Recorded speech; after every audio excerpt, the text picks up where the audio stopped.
Thinking about what to eat every single day is one of the biggest scams of being an adult, and the even bigger scam is that no one taught you how to eat. Like, how much should you be eating? What a balanced plate looks like? None of it. So we end up in one of two camps. The I don't need to eat breakfast warriors, fully convinced we just don't get hungry in the morning. And then the others are eating healthy, whole foods every single meals and still not seeing results because they're accidentally overeating even though the food is healthy. I'm not even gonna lie, I've been both of these people, and the only thing that has helped me improve this is having some kind of system. So that's what I did. I made you a formula so that you never have to guess again. I used to overlook this a lot, but how you distribute your meals across the day actually matters, and you need to be paying attention to that. We're gonna keep it simple so that this is as sustainable as possible, and we're gonna stick with the 3 meals a day and then 1 to 2 snacks in between. And the timing of the meals matters just as much as how or what you decide to eat. Try to start eating early in the day. Literature shows that the body digests and processes food more efficiently during the day, so it's better to eat your larger meals earlier in the day. If you're under eating, one of the reasons is probably because you skip breakfast and you start eating late, so you don't have as much time in the day to fit in a third meal. You also want to try to stop eating 2 to 3 hours before you go to bed so that you can give your body some time for digestion. Another thing that might help you is sleeping early, because it'll probably stop you from overeating.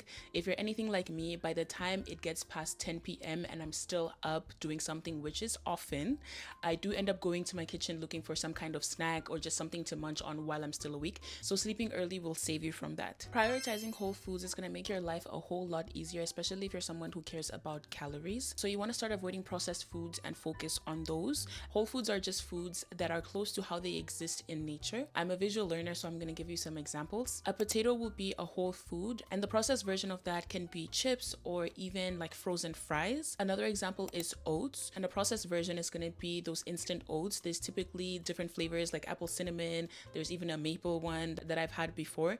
And if you think of beef, the processed version of that is going to be, let's say, a McDonald's burger or a Wendy's burger. There was a video of McDonald's CEO basically not being able to eat the McDonald's burger, and that should tell you everything you need to know about what is inside that burger. So those are the things that we are going to try to stay away from. I'm not saying that you're not allowed to have a burger at all, but it shouldn't make up more than 20% of your diet. And the reason we want to stay away from them is because these processed foods often have a lot more calories and sugar. They're also heavily altered and refined and have a lot of added ingredients that you just don't need to be putting inside your body. Eating mostly whole foods is going to make it easier for you to keep a close eye on what you're actually eating and whether or not you're sticking around your calorie goal. Another thing that I've noticed now that I've started to prioritize whole foods a little bit more, it's helped reduce bloating, and I don't even have the itis after I eat a proper meal. It is still possible to overeat even though you're eating super healthy, and this happens when you're not aware of what portion sizes actually look like versus what you think they look like. The nutrition label is going to help you improve on this a lot, but don't fixate on it too much because they have a 20% margin of error. Another thing that helped me was tracking my calories for a couple of weeks, but we're going to talk about that a little bit later in the video. I made a PDF of some common foods and how much of each macro you get per 100 grams so that you can refer to it easily. I'll leave a link in my description, and it is also going to be completely free. This is what completely changed the game for me because I just used to eat however, and even when I would dish up food, I would just dish up based on vibes. But now that I have a better idea of what I'm consuming, it's easier to stay away from certain foods and even plate my food more mindfully. By now, we've all heard about protein and how it's great for the gains, but it is also going to help you stay fuller for longer. So when you do your groceries or when you're thinking about what to eat, try to build your meal around the protein source that you chose. Unfortunately, not all protein is made equal and they do vary in price, so finding one that is easy to cook and that is also budget friendly is going to make your life a whole lot easier. And another thing you need to consider is what kind of protein it actually is. This is something that I don't see spoken about a lot, but a lot of people are applying it unknowingly. You can have animal-based protein like chicken or beef that is complete,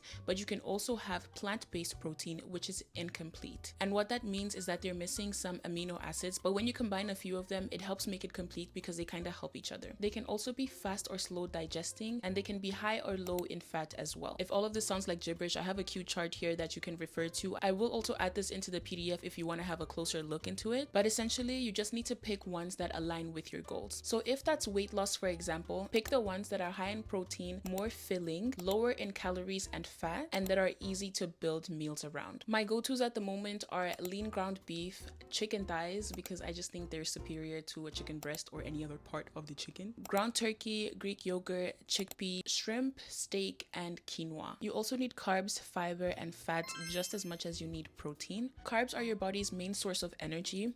It'll help you with your performance in the gym. It supports brain function and also helps recovery. My go-tos at the moment are bread, pasta, potatoes, and rice. Fiber is a type of carb that doesn't get fully digested. It helps your digestion, it keeps you full, helps control your blood sugar, and supports gut health. It can also help with fat loss because it reduces overeating. If you've ever heard of volume eating, this is where fiber does its thing. My go-tos for veggies have been salads, cucumbers, and broccoli. For fruits, I'm such a grab and go kind of girl. I love to have my yogurt with some blueberries and bananas. I also love beans, and I've been eating chia seeds a bit more consistently lately, and it does a really good job of just making sure everything inside there is working. Fats help your body function properly. It supports your hormones, brain, and heart health. It also helps absorb vitamins. My go-tos are avocados, nuts. I really love cashew nuts, and egg yolks. So when I use my eggs in the morning, I use the whole egg. If you're wanting to add some more protein in, a lot of people add some egg whites into it as well. So when you put your meals together, try to have all 4 components, or try to get as many as you can throughout the day. And this is where proportions come into play. I still kind of suck at this one, but you should aim to have half your plate be veggies or fruit, and then a quarter for protein and a quarter for complex carbs. So now that we understand what a balanced meal looks like, now we're going to figure out how much you should actually be eating. To calculate this, we're going to use our friend Google. You're just going to go on there, type in TDEE calculator. For today, we're going to use me as an example. The website will open up. It'll ask you for some details. It'll ask you if you're male or female,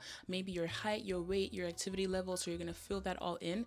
So using me as an example, my maintenance would be around 2,400 calories per day. So this is the amount that I should be eating if I just want to maintain my weight with the amount of activity I do.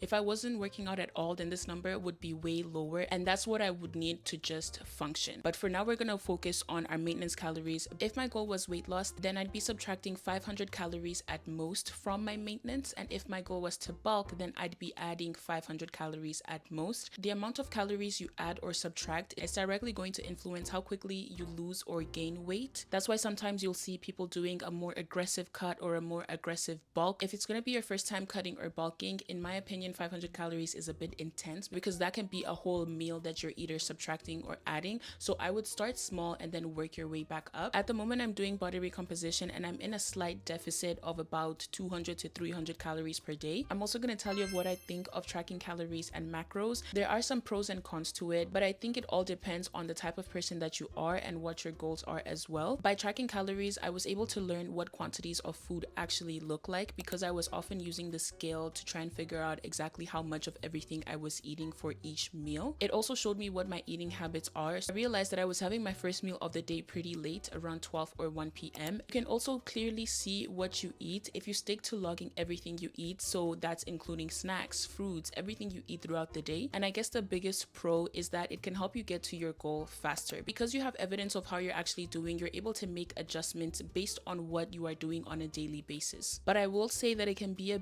bit tedious and time consuming, because you're having to measure every single thing and kind of make adjustments. The app I use is called calorie, and although the AI does a good job of identifying like what meals you're having and everything like that, I usually have to go in and make adjustments on what the food is or what quantity it shows on the app. Another thing is that a lot of these apps are paid for, so you're spending a little bit more money. For the one I use, I paid about $40 something for the year. I'll leave the amount here on the screen. It's one of the cheaper ones that I found, but one of the more popular ones is MyFitnessPal, and I think that per month was like 27 or something, which is too much, honestly. And the last con, which is probably the biggest one, is that I think it can really lead you to restrictive eating habits, because you're constantly weighing food and looking at exactly what you're eating or how many calories everything is. It sometimes can be a shock to realize what you've actually been eating. When I started doing this, I realized how many calories is in a bag of chips, and if you know me, I love a bag of chips. Like, I wish I had a free bag of chips.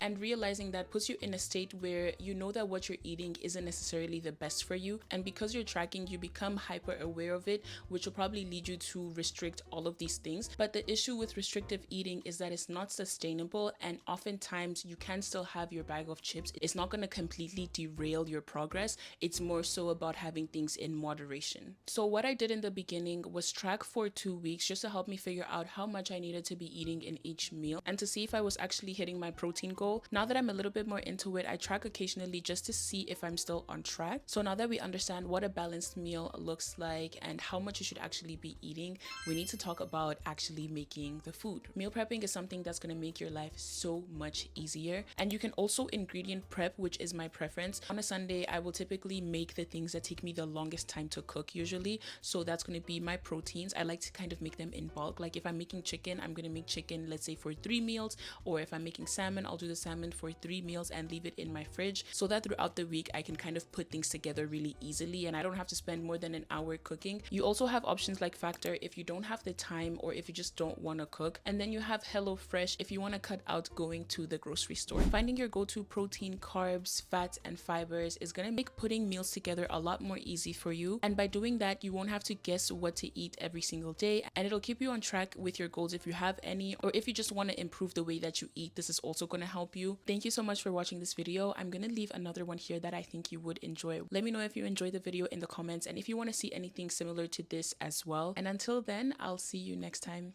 Bye.